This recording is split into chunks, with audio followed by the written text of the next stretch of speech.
We've made too many compromises already, too many retreats. They invade our space, and we fall back. They assimilate entire worlds, and we fall back. Not again. The line must be drawn here. This far, no farther. I will make them pay for what they've done.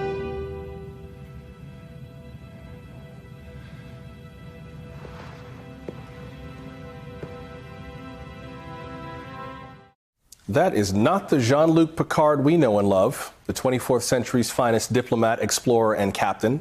It's kind of a low moment at a time of high stakes. But considering 21st century politics, we have no right to judge. And honestly, haven't we all felt like that sometime? Maybe now? Tired of fighting unreasonable, uncaring opponents bent on conquering and assimilating?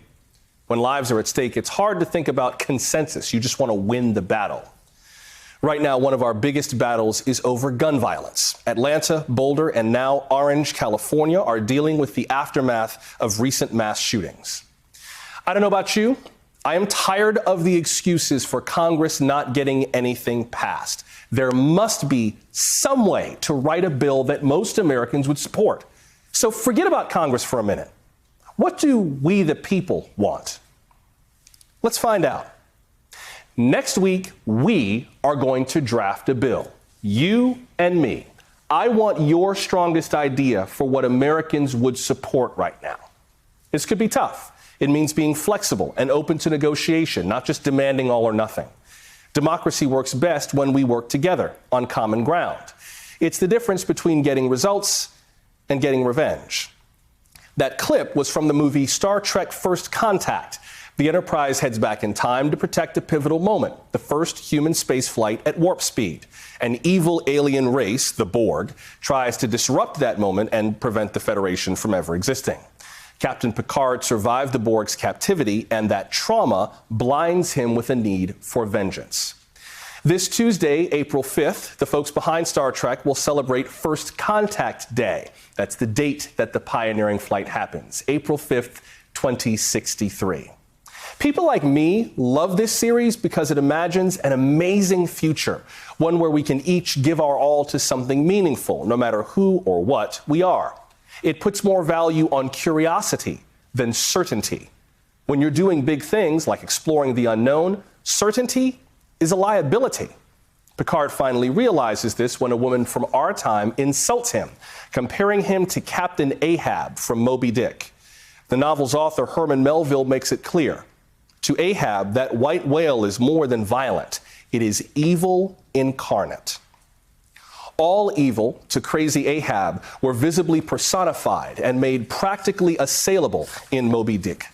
He piled upon the whale's white hump the sum of all the general rage and hate felt by his whole race from Adam down. And then, as if his chest had been a mortar, he burst his hot heart's shell upon it. I suppose it's possible that some of those people who have stood in the way of fighting gun violence are evil people, whoever those people are to you. That's possible. But we can no more change an evil person into a good one than Captain Picard could change a Borg into a Betazoid. The real problem is whether we let someone else's evils become ours. Will we trade good judgment on issues for passing judgment on others? Ahab's quest killed him, and Moby Dick got away. We can either do right or feel righteous, but each gets in the other's way. If we could do both, we probably would have passed gun laws by now. But here we are. Star Trek has expanded our belief in what the future can bring.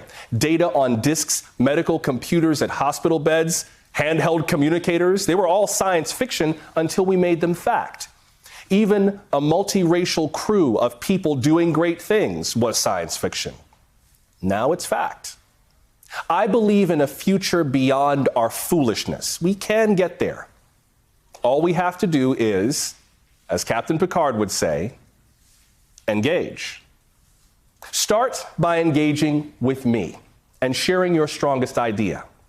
Make your case for a gun safety law you believe most people could support. Email us, theweek@msnbc.com. You might need a thread of tweets to fit your argument into, but we are at @TheWeekMSNBC on Twitter. However you reach out, please keep it brief, 100 words or fewer, and don't forget to tell us your name and where you live. We'll keep this conversation going online all this week and come back 1 week from tonight as we build a gun safety bill together. Hey, thanks for watching our YouTube channel. You should know that you can follow today's top stories and breaking news and catch up on your favorite MSNBC shows all in one place. Download the NBC News app today.